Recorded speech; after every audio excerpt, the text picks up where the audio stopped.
अब तक हमने देखा एमिनो एसिड का classification, structure, separation technique, pi value कैसे फाइंड करते हैं, उसके बेसिस से कुछ क्वेश्चन देखे हमने। इसके बाद देखा हमने पेप्टाइड कैसे बनाते हैं, peptide, dipeptide, try, tetra, etc. इसके बाद देखा हमने कि पेप्टाइड लिंकेज तो ब्रेक कैसे करते हैं, उसके लिए कौन से रिएजेंट यूज होते हैं और कौन से एंजाइम। तो आज देखते हैं कुछ नेट और गेट के क्वेश्चन जो एग्जाम में पूछे गए हैं। तो लिखिए नेट और गेट के question.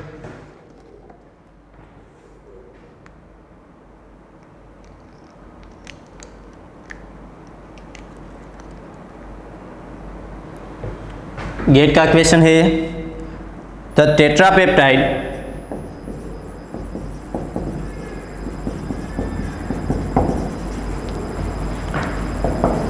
Alanine, valine, phenylalanine, methionine on reaction with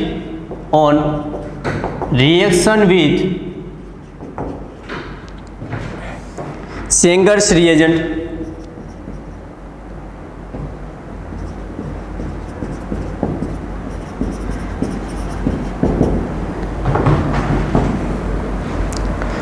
followed by hydrolysis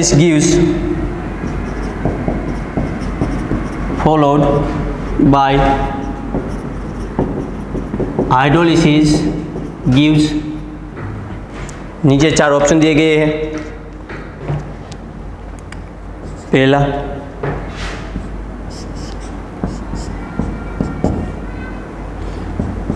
यहाँ पे नाइट्रो ग्रुप, यहाँ पे नाइट्रो ग्रुप।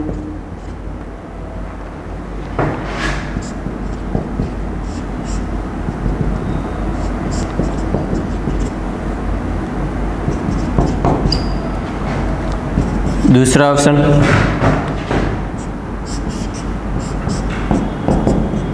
यहाँ पे नाइट्रो ग्रुप है, यहाँ पे नाइट्रो ग्रुप, यहाँ पे NH, यहाँ पे COOH और यहाँ पे डैश में है V। इसके बाद तीसरा देखते हैं।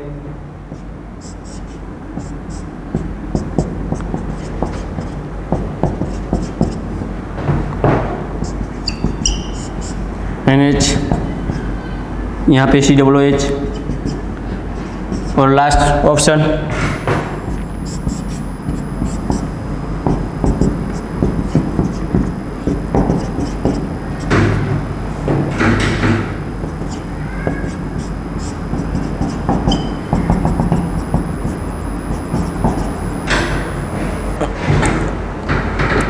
कुछ ऐसा क्वेश्चन था। तो देखिए पहले दिया है टेट्रापेप्टाइड हमें, यहाँ पे ये रहा tetrapeptide, alanine, valine, phenylalanine and methionine, और इसकी रिएक्शन की जाती है सेंगर रिएजेंट। कौन सा है? डाई नाइट्रो फ्लोरो बेंजीन, DNFB। उनका स्ट्रक्चर यहाँ पे F नाइट्रो ग्रुप और यहाँ पर भी नाइट्रो ग्रुप, ये उसका स्ट्रक्चर है। सिर्फ देखना यही है कि पेप्टाइड लिंकेज में से जो पहला एमिनो एसिड होता है कौन सा है यहाँ पे? एलेनाइन। तो किसके साथ जुड़ जाएगा? सेंगर रिएजेंट के साथ। तो ऑप्शन ढूंढिए ऐसा कि एलेनाइन रिएजेंट है वो यहाँ से F निकाल के यहाँ पे जुड़ जाता है। तो देखिए पहले में क्या है? ये मिथ्योनिन है, तो ये तो आंसर गलत हो गया। इसके बाद देखिए दो ये कौन है? वेलिन, ये भी गलत। ये क्या है? फिनाइलएलेनाइन, ये भी गलत। तो आंसर कौन सा आएगा? C is right answer. Third one is, मैंने आपको पहले भी बताया था कि सेंगर रिएजेंट हो, एडमान रिएजेंट हो या डेंसल रिएजेंट हो, कोई भी रिएजेंट हो वो सारे का सारे एन टर्मिनल है। तो क्या होगा? पहले तो हमें देखना होगा ना एन टर्मिनल है या सी टर्मिनल, कौन से रिएजेंट दिए गए हैं इसमें से। फिर देखेंगे जो एन टर्मिनल है तो लेफ्ट साइड वाला पहला जो कोई भी एमिनो एसिड होगा वो रिएजेंट के साथ रिमूव हो जाएगा। अगर सी टर्मिनल दिया हुआ है तो क्या होगा? कोई भी सी टर्मिनल रिएजेंट दिया हुआ है तो एमिनो एसिड में जो राइट साइड होगा एमिनो एसिड, पेप्टाइड लिंक में जो राइट साइड एमिनो एसिड होगा वो रिएजेंट के साथ चला जाएगा, बाकी का एट इट इज रहेगा। तो इसका आंसर क्या आएगा? इसके साथ एलेनाइन जुड़ गया और रिमूव होगा प्लस ये ट्राइपेप्टाइड रिमूव होगा वेलिन PHE मिथ्योनिन। तो ऐसे इक्वेशन सॉल्व करते हैं। चलो नेक्स्ट क्वेश्चन देखते हैं। इसके बाद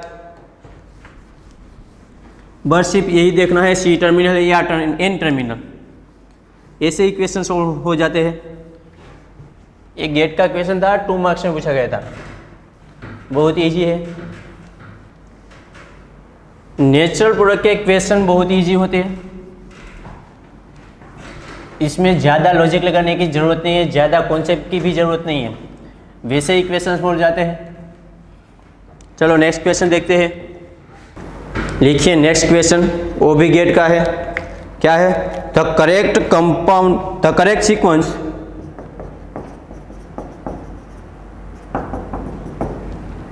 एमिनो एसिड पेप्टाइड्स लिंकेज दी गई है और इसको आपको आइडेंटिफाई करनी है कि ये कौन सी पेप्टाइड लिंकेज है। यहाँ पे है वेज में V कार्बोनाइल NH, यहाँ पे डैश में यहाँ पे OH, यहाँ पे कार्बोनाइल NH, यहाँ पे है वेज में मिथाइल OH और यहाँ पे है COOH। नीचे 4 ऑप्शन दिए गए थे। पहला वेलिन, सीरीन, थ्रियोनिन। दूसरा option valine, threonine, serine. C option leucine, serine, threonine.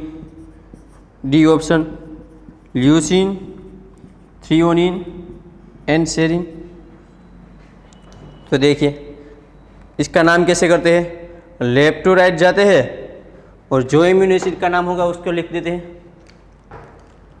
यहाँ पे देखिए, यहाँ पे पहला इम्यूनो एसिड कौन सा है, वेलिन, तो ये ऑप्शन तो गलत हो गई यहाँ पे दोनों। इसके बाद देखते हैं हम,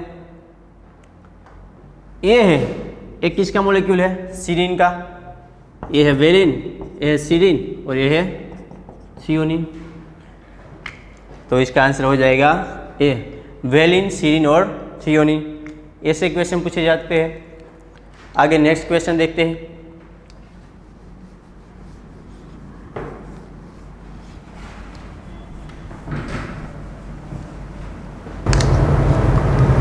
देखिए नेक्स्ट क्वेश्चन एडमा रिएक्शन से जुड़ा हुआ है। क्वेश्चन में कुछ ऐसा दिया गया था, NH, यहाँ पे NPH,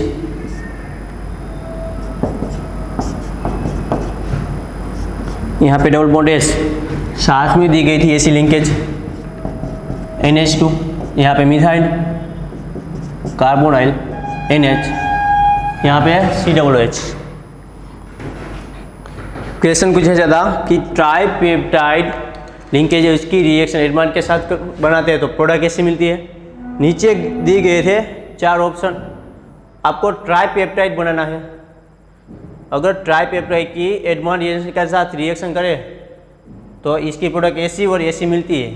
तो हम कैसे फाइंड करेंगे एडमान रिएक्शन, पहले तो वो तो पता होना चाहिए ना। फिनाइल आइसोथायोसाइनेट PHNS, तो हमने देखा था लास्ट में एडमान रिएजेंट क्या होता था कि जो N टर्मिनल रिएजेंट है एडमान, पेप्टाइड लिंकेज में से जो भी यहाँ पे पहला एमिनो एसिड होता था वो किसके साथ जुड़ जाता था, एडमान रिएजेंट के साथ, और बाद में जितने भी एमिनो एसिड थे वो सेपरेट हो जाते थे उनसे। तो इसका मतलब ये हुआ, देखो ये सीरीज तो फिक्स ही है, क्या पहला है एलेनाइन, तो एलेनाइन उसके साथ जुड़ा है ग्लाइसिन, तो ग्लाइसिन। हमें सिर्फ यहाँ पे जो एक जुड़ा है वही फाइंड करना है। वो कैसे पता चलेगा कौन सा है, तो देखिए यहाँ पे एडमान रिएजेंट डार्क कर देता हूँ, ये हमारा एडमान रिएजेंट। तो बाकी का जो ये बचा वो क्या होगा हमारा एमिनो एसिड, तो उसका नाम फाइंड करते हैं। चलो क्या है एमिनो एसिड में, NH2 CH2PH और यहाँ पे COOH, तो कौन सा है ये, फिनाइलेलानाइन। तो इसका आंसर क्या होगा PHE, एडमा रिएजेंट के साथ जुड़ गया फिनाइलेलानाइन। इसका मतलब क्या हुआ कि लेफ्ट साइड में पहला एमिनो एसिड होगा कौन सा होगा, फिनाइलेलानाइन। तो इसका आंसर ये हो गया PHEALAGLY, तो ये इसका आंसर है। बस ऐसे ही सॉल्व करना था। आगे देखते हैं नेक्स्ट क्वेश्चन। इसके बाद दिया गया था 2 एमिनो एसिड यानी कि डाइपेप्टाइड और पूछा गया था कायरल सेटन का कॉन्फ़िगरेशन। हम जानते हैं कि ऑल एमिनो एसिड है OL कॉन्फ़िगरेशन, और बात करें हम कायरल सेंटर की बात करें हम तो सारे के सारे एस कॉन्फ़िगरेशन में होते हैं एक्सेप्ट सिस्टीन एक ही एमिनो एसिड ऐसा है जो R कॉन्फ़िगरेशन, बाकी जो सारे के सारे एमिनो एसिड है वो धराते हैं एस कॉन्फ़िगरेशन। तो चलो देखते हैं नेक्स्ट क्वेश्चन। क्वेश्चन था कुछ ऐसा COOH, यहाँ पे डैश में NH2 दिया गया था, यानी कि कायरल सेंटर चेंज हो गया है। हमने देखा है सारे के सारे एमिनो एसिड में जो NH2 होता था वो वेज में होता था, यानी कि टुवर्ड्स द व्यूअर, लेकिन यहाँ पे कहाँ दिया है अवे फ्रॉम द व्यूअर। इसका मतलब क्या हुआ, टोटली रिवर्स कर दिया ना। पहले आपकी साइड था, अब आपसे दूर हो गया। इसका मतलब ये हुआ, पहले तो हम फाइंड करते हैं ना ये कौन सा एमिनो एसिड है। देखिए यहाँ पे H लगा दीजिए, यहाँ पे OH। तो देखिए यहाँ पे 2 एमिनो एसिड, इसका मतलब बेसिक, और बीच में 4 कार्बन यानी कि ये लाइसिन है। एग्जाम में पूछा गया था कि एक कायरल सेंटर है उसका कॉन्फ़िगरेशन क्या होगा। देखिए हमें पता है कोई भी एमिनो एसिड ले लो, यहाँ पे मैं R लिख देता हूँ, यहाँ पे NH2 और COOH, ऐसा स्ट्रक्चर होता था। अगर ये कायरल सेंटर है तो इसका कॉन्फ़िगरेशन होता था S, एक्सेप्ट कौन, सिस्टीन ऐसा एक है जो R कॉन्फ़िगरेशन है, बाकी सब के S कॉन्फ़िगरेशन है। कब, जब यहाँ पे NH2 वेज में होता है। अगर यही NH2 हम डैश में कर दे, इसका मतलब क्या हुआ, वेज में था उसका टोटल रिवर्स कर दिया। तो देखिए यहाँ पे NH2 है तो क्या होगा, इसका कॉन्फ़िगरेशन S आता होगा तो इसका कॉन्फ़िगरेशन आएगा उससे टोटली रिवर्स, यानी कि R। अगर वो वेज में है तो उसका कॉन्फ़िगरेशन S होगा, डैश में है तो उसका कॉन्फ़िगरेशन R होगा। देखिए यहाँ पे सिर्फ इतना पता हो ना तो भी क्वेश्चन सोल्व हो जाता है। यहाँ पे NH2 देखिए तो कहाँ पे है, S में, डैश में। इसका मतलब ये हुआ कि इसका कॉन्फ़िगरेशन होगा R, और यहाँ पे NH2 वेज में, इसका मतलब क्या हुआ, इसका कॉन्फ़िगरेशन होगा S। सिर्फ इतना पता होने से हमें 2 मार्क्स मिल जाते हैं। देखते हैं नेक्स्ट क्वेश्चन।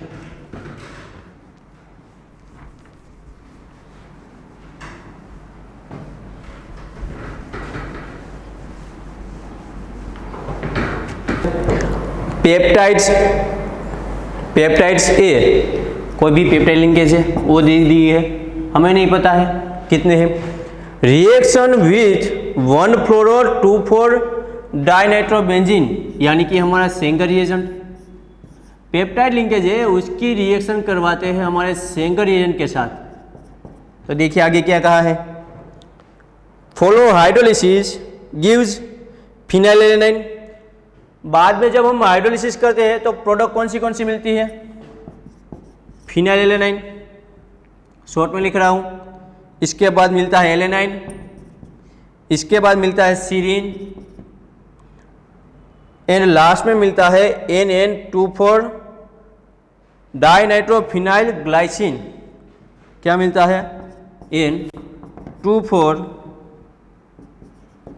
Dinitrophenyl glycine. इसका मतलब क्या हुआ, देखिए यहाँ पे जो कोई भी पहला था, हमें नहीं पता कौन सा है पहला, ये 4 दिया गया है, ये सीक्वेंस हमें नहीं पता है, लेकिन इतना हमें पता है कि सारी सीक्वेंस में से ग्लाइसिन आ गया आएगा। इसके बाद दिया गया है on other hand peptides after 2 cycle, यानी कि जब हम दोबारा यूज करते हैं, यानी कि 2 टाइम्स, यानी कि जो पहले 2 हो गए 2 एमिनो एसिड, वो किसके साथ जुड़ जाएंगे? हमारे रिएजेंट के साथ। बाकी बचे 2 रिएजेंट है, उसकी हमें दी गई है पेप्टाइड लिंकेज, यानी कि PHE-ACR दिया गया ऐसा। तो फाइंड द पेप्टाइड लिंकेज है। देखिए तो यहाँ पे हमें नहीं पता है पेप्टाइड लिंकेज कौन सी है, वो हमें फाइंड करनी है। लेकिन देखो यहाँ पे क्या है, अगर हम पेप्टाइड लिंकेज के सेंगर रिएजेंट के साथ रिएक्शन करते हैं तो इसके साथ जुड़ जाता है ग्लाइसिन। तो देखिए इसका मतलब ये हुआ कि आगे क्या होगा, ग्लाइसिन, बाद में यहाँ पे कौन है, यहाँ पे कौन है, यहाँ पे कौन है, अभी नहीं पता, इसलिए एक्स और एक्स लिख देता हूँ मैं। ये 4 पेप्टाइड, 4 एमिनो एसिड की पेप्टाइड लिंकेज है। पहला पता चल गया हमें। दूसरा क्या दिया है कि एडमंड रिएक्शन के 2 टाइम्स करवाते हैं हम, क्या होगा 2 टाइम्स। एडमंड रिएक्शन करता क्या, स्टेप बाय स्टेप। अगर एक इक्विवेलेंट डाले तो यहाँ पे जो भी पहला एमिनो एसिड होगा उसे सेपरेट कर देगा। इसके बाद क्या होगा, अगर जो दूसरा इक्विवेलेंट दिया है तो यहाँ पे जो दूसरा एमिनो एसिड था वो भी एडमंड रिएक्शन के साथ जुड़ जाएगा, और बाकी बचे ये 2 तो उसकी हमें लिंकेज दी गई। इसका मतलब ये जो 2 इक्विवेलेंट यूज करते हैं हम, तो हमें तो पहला तो पता चल गया किस पर से, यहाँ पे सेंगर रिएजेंट से। अभी ये नहीं पता हमें ये वाला कौन सा है। तो देखिए इसके बाद क्या पता चला, 2 इक्विवेलेंट डाला है हमने, तो पहले जो 2 एमिनो एसिड है वो रिमूव हो जाएंगे, बाकी के बचे 2, तो कौन से हो, PHE और ACR। तो अब तो एक ही बच गए ना, कौन सा, फिनाइल, एलेनाइन। तो यहाँ पे आ जाएगा एलेनाइन। तो आपका आंसर क्या हो गया, glycine, alanine, phenyl alanine and serine. ये है इसका आंसर। देखते हैं नेक्स्ट क्वेश्चन।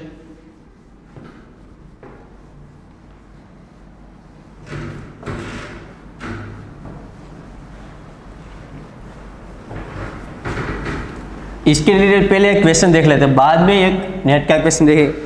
रेंडमली कोई भी मैं यहाँ पे लिख देता हूँ, PHE, ACR, VAL, ILE, MET, TRP, ऐसा। अब देखो इसमें क्या होगा, एक बार हम इसमें डाई नाइट्रो फ्लोरोबेंजीन यानी कि हम सेंगर रिएजेंट डालते हैं, कितने इक्विवेलेंट, 1 इक्विवेलेंट। आफ्टर 1 इक्विवेलेंट क्या होगा, सारे के सारे एमिनो एसिड का सेपरेशन हो जाएगा और सारे के सारे एमिनो एसिड सेपरेट यानी कि हाइड्रोलिसिस हो जाएगा। तो इसका क्या होगा आंसर, यहाँ पे क्या है, डाई नाइट्रोफिनाइल, उसके साथ जुड़ जाएगा पहला PHE। तो जब हम उसका हाइड्रोलिसिस करेंगे तो ये पेप्टाइड लिंकेज नहीं रहेंगे, उसका हाइड्रोलिसिस हो जाएगा और सारे के सारे एमिनो एसिड सेपरेट हो जाएंगे, serine, valine, isoleucine, MET, TRP, ऐसा होगा। यहाँ पे प्लस सारे के सारे सेपरेट हो जाएंगे। लेकिन एडमंड रिएजेंट में ऐसा नहीं होता है। क्या होगा एडमंड रिएजेंट में, फिनाइल NCS, शॉर्ट फॉर्म में क्या लिख सकते हैं, फिनाइल आइसोथायोसाइनेट, फिनाइल आइसोथायोसाइनेट, ये शॉर्ट फॉर्म है। अगर हम पहला इक्विवेलेंट डालें इसमें तो यहाँ पे जो पहला एमिनो एसिड होगा वो इसके साथ जुड़ जाएगा, यानी कि मैं इस तरफ लिख देता हूँ PNNCS, इसके साथ जुड़ जाएगा PHE और इसकी प्रोडक्ट मिलेगी AC। देखिए यहाँ पे क्या होता था, ए इसकी लिमिटेशन थी इसलिए एडमंड आया। क्या होता था, जब भी हम यहाँ से पहला एमिनो एसिड कोई भी सेपरेट करते थे तो इनका भी हाइड्रोलिसिस हो जाता था। लेकिन यहाँ पे क्या होगा, एडमंड रिएजेंट में सिर्फ यही निकलेगा, बाकी की पेप्टाइड लिंकेज 8 इट रहेगी। इसका मतलब हुआ, इसका आंसर रहेगा सीरीन, वेलिन, आइसोल्यूसिन, मिथ्योनिन एंड TRP। तो ऐसा आंसर आएगा। अगर हम दूसरा इक्विवेलेंट डालें, एक इक्विवेलेंट डाल दिया और फिर से दूसरा इक्विवेलेंट डाल देते हैं तो क्या होगा, फिर से जो यहाँ पे पहला एमिनो एसिड है वो इसके साथ जुड़ जाएगा, तो बनेगा ऐसा PHNCS, ACR। साइक्लिक रिंग नहीं दिख रहा हो, सिर्फ दिखा रहा हो कि जो यहाँ पे पहला एमिनो एसिड होता है वो इसके साथ चला जाता है, साथ में valine, isoleucine, MET and TRP। तो इसका आंसर आएगा। अगर हम और 2 इक्विवेलेंट डाल दें, यानी कि 2 इक्विवेलेंट डाल दिए और 2, यानी कि पहले जो 2 हो गए यहाँ से रिमूव हो जाएंगे, तो बाकी के बचेंगे MET और TRP। जितने इक्विवेलेंट डाले उतने यहाँ से एमिनो एसिड बात करने। अगर मैं ऐसा बोलूँ, इसमें 5 इक्विवेलेंट PHNCH डालते हैं, तो जो पहले 5 एमिनो एसिड हो गए वो पेप्टाइड लिंकेज में से रिमूव हो जाएंगे, यानी कि ये 3 और 5, तो सिर्फ बचेगा लास्ट में TRP। समझ में आ रहा कुछ? ऐसा बनता है। चलो अब आगे देखते हैं गेट और नेट के क्वेश्चन।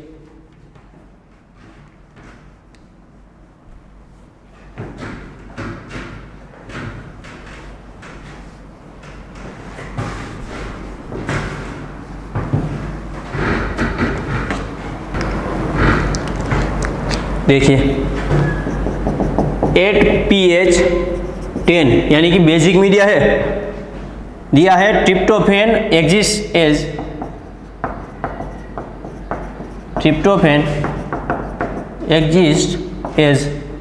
किस फॉर्म में एग्जिस्ट करता है वो देखना है। बेसिक मीडिया में हमारा जो ट्रिप्टोफैन है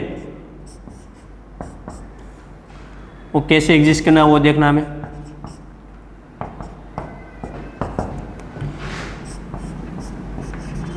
यहाँ पे वेज -2,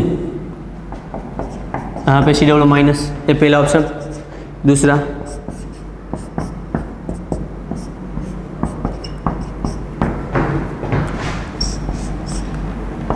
यहाँ पे COO- और यहाँ पे है NH3+, C ऑप्शन।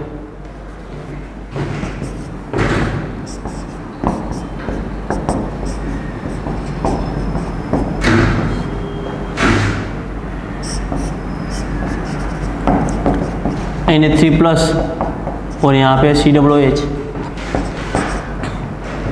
लास्ट में दिया गया है। यहाँ पे नेगेटिव चार्ज, यानी कि इंडोर रिंग में से H निकाला गया है।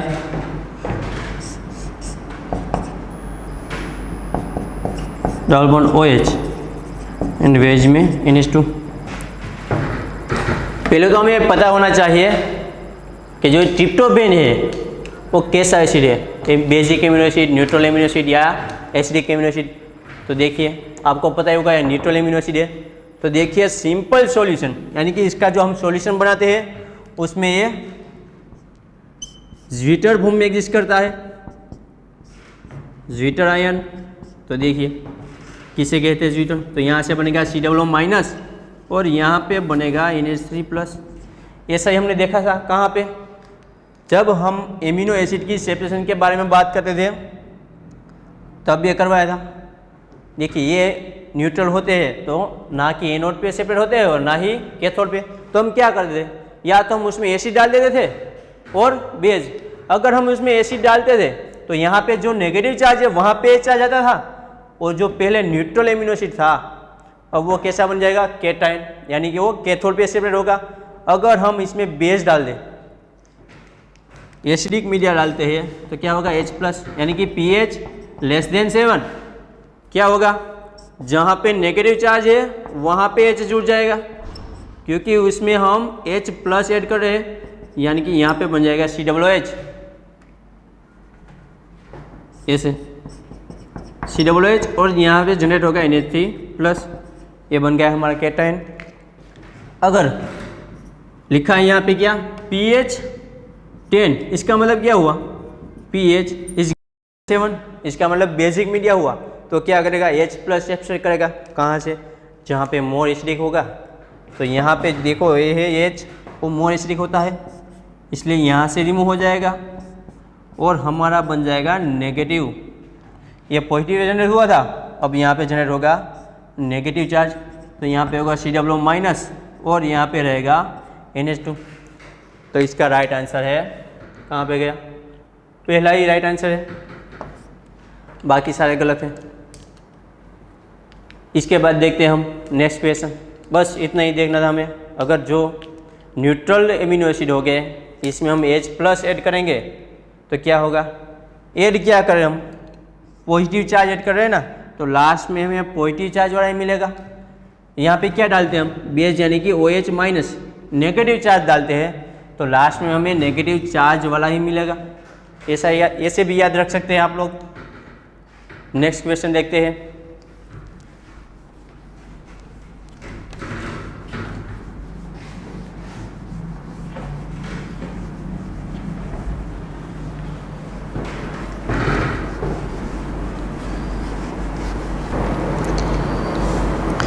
देखिए 4 मार्क्स में से क्वेश्चन पूछे जाते हैं। NH2, यहाँ पे है वेलिन कार्बोनाइल, NH, यहाँ पे डैश OH, तो क्या होगा, इसमें डाला है एडमान रिएजेंट,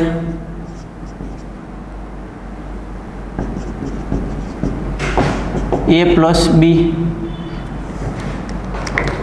तो इसके ऑप्शन दिए गए हैं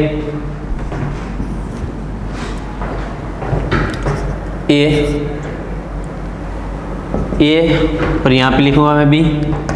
तो देखिए A 5 नंबर रिंग बनी हुई है, PHNH डबल बॉन्ड N, यहाँ पे है सल्फर डबल बॉन्ड O, यहाँ पे वेजमेन मिथाइल ग्रुप। इसके बाद देखते हैं हम B सेपरेट हुआ है NH2 और यहाँ पे COOH, second option PHNH double bond N sulphur, यहाँ पे है कार्बोनाइल, यहाँ पे है वेलिन और इसके साथ दिया है फिर से 5 number ring NH NPH double bond S और यहाँ पे कार्बोनाइल।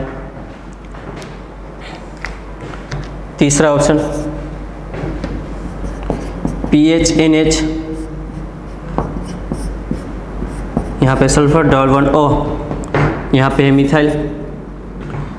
इसके बाद B दिया, यहाँ पे भी 5 number ring NPH double bond O valine,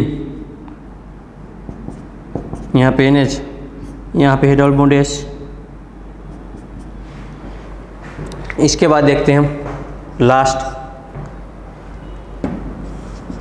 PHNH, यहाँ पे double bond nitrogen sulphur carbonyl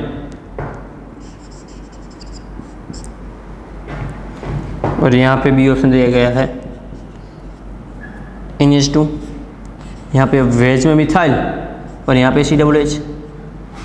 तो देखिए आप पहले ही देखते 2 ऑप्शन निकाल सकते हैं। कौन से, इसमें डाला है एक इक्विवेलेंट, सॉरी यहाँ पे कुछ नहीं है, यहाँ पे एक ही इक्विवेलेंट दिया है, तो क्या होगा, जो एडमान रिएजेंट एक इक्विवेलेंट होगा तो एक ही साइकिल बनेगा।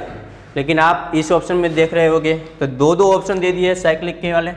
देखिए तो ये तो पहले ही गलत हो जाएंगे, ये भी गलत, ये भी गलत। इन दोनों में से देखना है आपको, सिंपल लॉजिक लगाएंगे फिर भी ये 4 मार्क्स का क्वेश्चन सोल्व हो जाएगा। क्या है देखिए, ये तो पता ही आपको, ये क्या करता है, एन टर्मिनल साइड से कट करता है।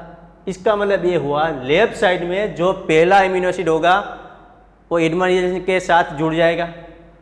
तो देखिए यहाँ पे जो जुड़ा है वो राइट साइड वाला है, यानी कि C टर्मिनल से कट किया हुआ है। लेकिन हमें पता है हमारा रिएजेंट कौन सा है, एन टर्मिनल, तो इसलिए ये भी आंसर गलत हो जाएगा, ये आंसर सही है। सिर्फ इतना पता होना चाहिए कि एडमान रिएजेंट है वो हमारा एन टर्मिनल है और पेप्टाइड लिंक में जो भी पहला एमिनो एसिड होता है वो एडमान रिएजेंट के साथ जुड़ जाता है, बाकी सेपरेट हो जाते हैं। तो ऐसा आएगा इसका आंसर। फिर भी हम देखते हैं इसकी मैकेनिज्म कैसे होती है। चलो, PHN double bond C double bond S और हमारी ये पेप्टाइड लिंकेज है NH2, यहाँ पे है V कार्बोनाइल NH डैश में C डबल बॉन्ड OH। अब क्या होगा, पहले इसकी इलेक्ट्रोनेगेटिविटी ज़्यादा है तो ये बॉन्ड के इलेक्ट्रॉन खींच लेगा, तो ये नाइट्रोजन के लोन पे यहाँ पे अटैक करेगी। बाद में क्या होगा, यहाँ पे अटैक किया इसलिए यहाँ पे पॉजिटिव चार्ज आएगा, यहाँ से रिमूव होगा H प्लस और वो जुड़ जाएगा यहाँ पे, क्योंकि इसने एक्सेप्ट किया है इसलिए। तो बनेगा ऐसा, डायरेक्ट लिख देता हूँ मैं PHNH। अब यहाँ पे है कार्बन डबल बॉन्ड H, इसके साथ जुड़ गए यहाँ पे NH, बाद में है वेलिन और ये अमाइड लिंकेज।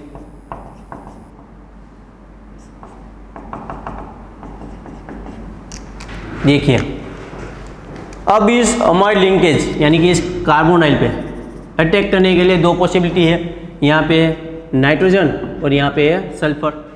लेकिन आपको पता ही होगा किसकी इलेक्ट्रोनेगेटिविटी ज़्यादा है, जिसकी इलेक्ट्रोनेगेटिविटी ज़्यादा होगी वो इजीली इलेक्ट्रॉन डोनेट नहीं करता। इसका मतलब ये हुआ कि नाइट्रोजन की इलेक्ट्रोनेगेटिविटी ज़्यादा है तो वो पहले अटैक नहीं करेगा, तो कौन अटैक करने वाला है, यहाँ पे सल्फर अटैक करेगा, इसका बैक डोनेशन होगा और यहाँ से लीव हो जाएगा। देखिए लीव क्या हुआ है, यहाँ पे माइनस NH और एसिडिक कंडीशन इसलिए H प्लस लगा दे रहा हूँ यहाँ पे, डैश COOH। इसको मैं ऐसे इस तरीके से लिखता हूँ,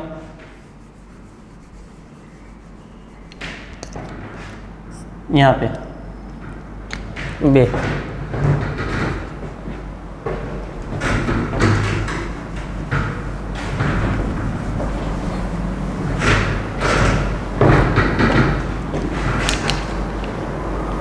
मैकेनिज्म लिखते हैं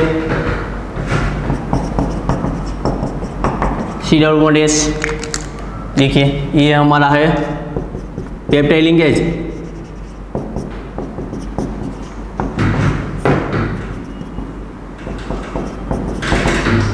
अब क्या होगा, इसकी इलेक्ट्रॉन ज़्यादा है तो ये बॉन्ड के इलेक्ट्रॉन खींच लेके, यहाँ पे आएगा नेगेटिव चार्ज, यहाँ पे आएगा पॉजिटिव चार्ज, तो नाइट्रोजन के लोन पे डोनेट कर देगा वहाँ पे, तो नाइट्रोजन पे आएगा पॉजिटिव चार्ज, तो यहाँ से क्या होगा, H रिमूव होगा और यहाँ पे जुड़ जाएगा, तो बनेगा ऐसे इसमें से। देखिए PHN, अब यहाँ पे H जुड़ जाएगा जो यहाँ से रिमूव हुआ है, यहाँ पे है कार्बन डबल बॉन्ड H को मैं इस तरह से लिख देता हूँ, यहाँ पे है NH, यहाँ पे वेज में वेलिन CONH, यहाँ पे डैश में और यहाँ पे COOH। अब देखो इस अमाइड लिंकेज पे अटैक करने के लिए दो पॉसिबिलिटी है, क्या है, अटैक तो यहाँ पे ही होने वाला है, या सल्फर करे या फिर नाइट्रोजन के लोन पेयर, दोनों के पास लोन पेयर है, तो पहले कौन सी अटैक करेगी। तो देखिए लोन पेयर देने की बात आ रही है ना, तो हम क्या चेक करेंगे, इलेक्ट्रॉन नेगेटिविटी चेक करेंगे। इलेक्ट्रॉन नेगेटिविटी क्या है, अपनी तरफ इलेक्ट्रॉन खींचने की ताकत, उसे कहते हैं हम इलेक्ट्रोनेगेटिविटी।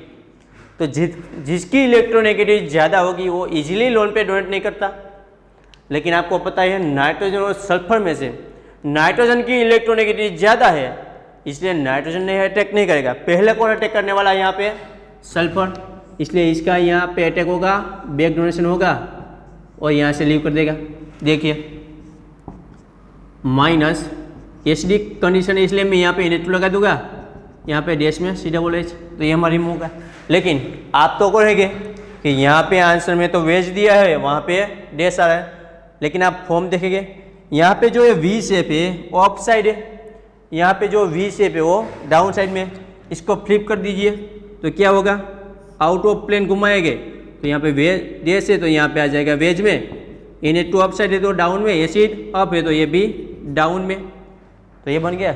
चलो आगे देखते हैं, इसमें बनेगा ऐसा PHNH कार्बन, इसके साथ डबल बॉन्ड S, इसके साथ जुड़ गया कार्बोनाइल, यहाँ पे एक कार्बन, यहाँ पे नाइट्रोजन और यहाँ पे जुड़ा हुआ है हमारा वेलिन का स्ट्रक्चर।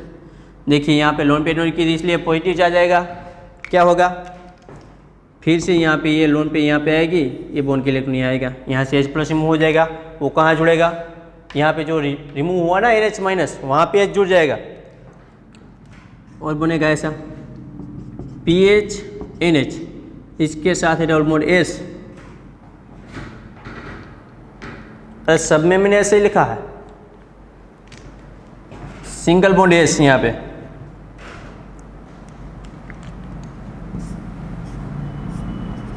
यहाँ पे है नाइट्रोजन NH और यहाँ पे है कार्बोनेट और यहाँ पे बन जाएगा डबल बॉन्ड। तो ये इसका आंसर रहेगा।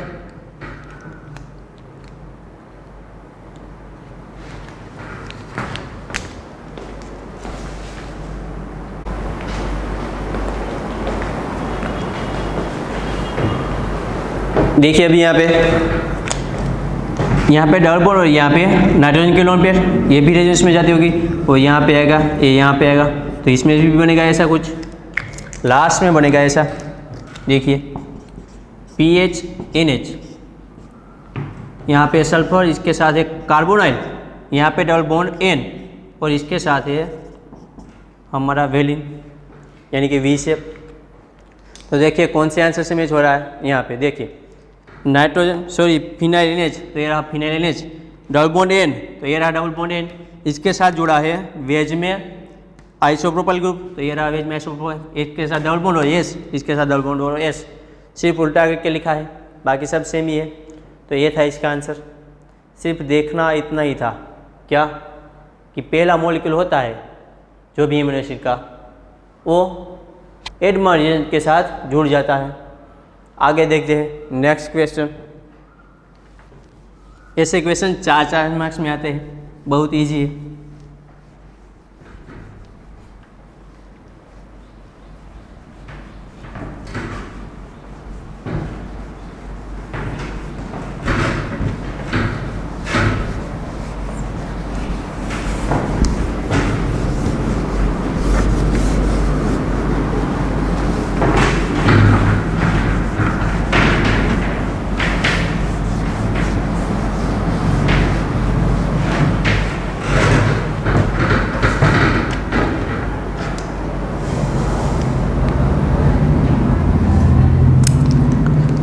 देखते हैं नेक्स्ट क्वेश्चन।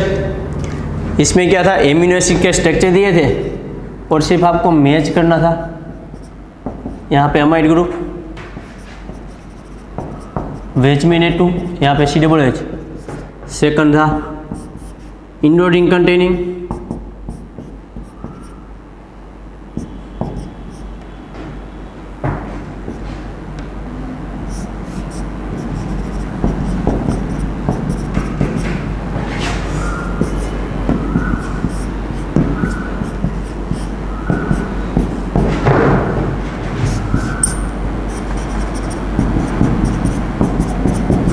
सामने नाम दिए गए थे A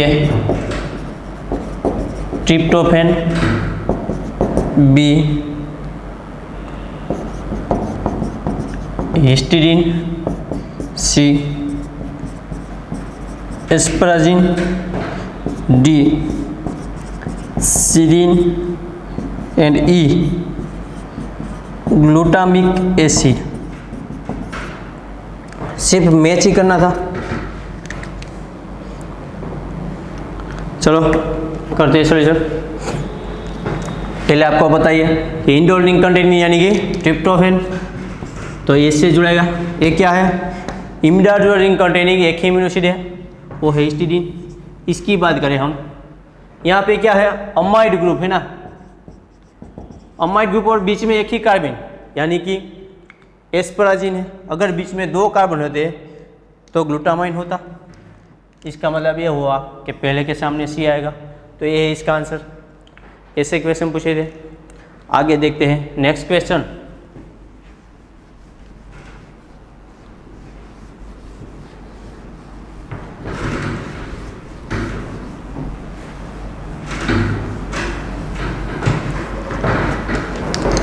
क्वेश्चन था कुछ ऐसा, पेप्टाइड लिंकेज यानी कि मैं सिर्फ P लिख रहा हूँ। एग्जाम में यहाँ पे पेप्टाइड लिखा था, इसके साथ जुड़ा है NH, यहाँ पे मिथाइल CO SPH, उसकी रिएक्शन की गई थी HX, यानी कि ये पता नहीं हमें X क्या है, वही हमें फाइंड करना है। NH2 CO2Me, pH = 7 बाद में दिया गया था ऐसा, इसमें से फॉर्म हुआ ऐसा पेप्टाइड लिंकेज NH, यहाँ पे मिथाइल ग्रुप कार्बोनाइल X, यहाँ पे है NH2, यहाँ पे CO2Me,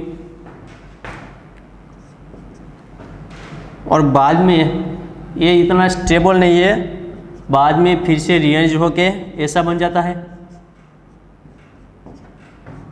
यहाँ पे NH, CO2Me। तो ऑप्शन थे कुछ ऐसे, first one XH equal to OH, second one XH equal to CH2 4 times NH, third one XH equal to PC6H4 OH,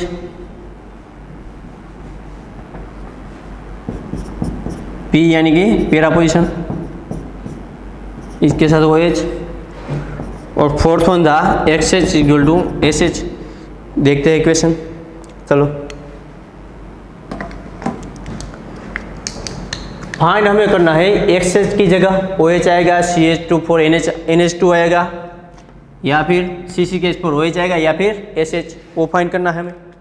तो पहली बात तो ये देखो, यहाँ पे क्या होता है, यहाँ पे इसमें NH2B ग्रुप है और यहाँ पे जो X ग्रुप है, देखे सब में लोन पे वाला एक ग्रुप है, तो क्या होगा, कोई भी लोन पे वाला यहाँ पे अटैक करेगा तो उसका बैक डोनेशन होगा, इसे लीव कर देगा। तो इसका मतलब ये हुआ, देखिए इसके पास भी लोन पे है और इसके पास भी लोन पे है, लेकिन इस ग्रुप ने पहले क्यों लोन पे डोनेट कर दी, यहाँ पे नाइट्रोजन तो है।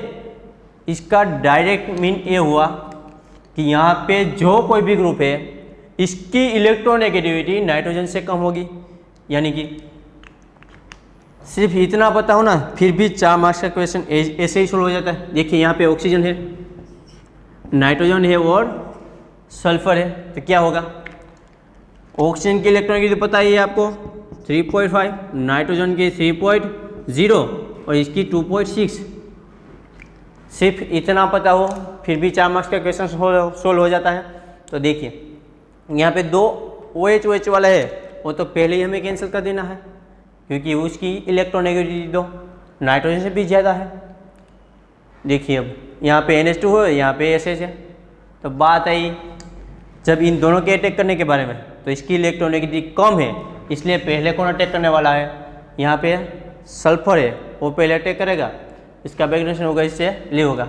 लेकिन जितना NH स्टेबल है, क्या होगा, इससे ये कम है